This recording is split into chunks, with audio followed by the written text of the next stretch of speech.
यदि शास्त्र का अध्ययन किया जाए तो सबको ज्ञात होगा कि जो भी प्राणी पृथ्वी पर आता है वो कष्ट भोगने के लिए ही आता है, क्योंकि ये मृत्यु लोक है।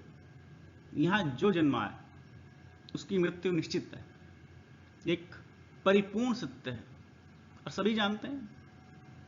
और इस मृत्यु से पीछा छुटाना बड़ा मुश्किल है। इसलिए इस जगत का नाम, इस पृथ्वीलोक का नाम मृत्यु लोक भी है। बहुत से लोगों को तो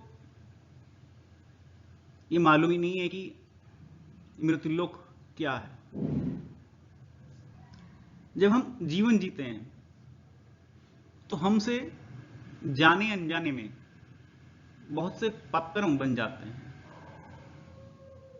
जिनको जान नहीं पाते, जो अनजाने में हो गए।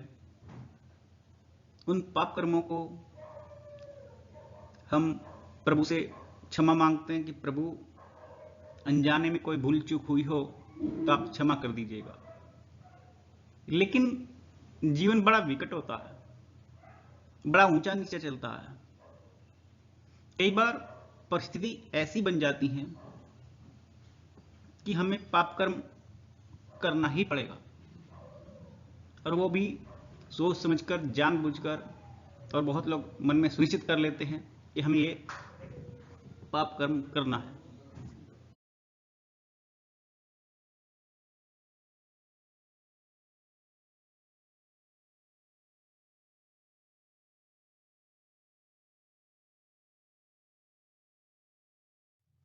तो जब ऐसे पाप कर्म जो सुनिश्चित हैं, हमें करने ही पड़ते हैं, और हम जिनके लिए तन मन से तैयार होते हैं, ऐसे पाप कर्म हमें समय बेसमय बड़ा परेशान करते हैं, हमारे अंतस को बड़ा दुखाते हैं।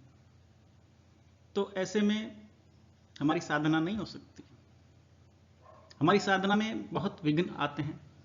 बार बार वो पाप कर्म उभर करके हमारे अंतस को परेशान करता है। ऐसे में वो पाप कर्म कई प्रकार के मनोरोग उत्पन्न कर देता है। कई बार वो मनोरोग शारीरिक रोग में कन्वर्ट हो जाता है। विकट परिस्थितियां भी बन जाती हैं, और हमारे पास यदि कोई आध्यात्मिक गुरु नहीं है तो हमें उससे पाप कर्म से छूटने का उपाय मालूम नहीं होगा। उसके लिए शास्त्र का और गुरु का स्पष्ट आदेश है कि आप मन में संकल्पित होकर, दृढ़ निश्चयी होकर के अपने इष्ट के मंत्र जप प्रायश्चित के लिए करें। प्रायश्चित से ही आपके पाप कर्मों का निदान संभव है।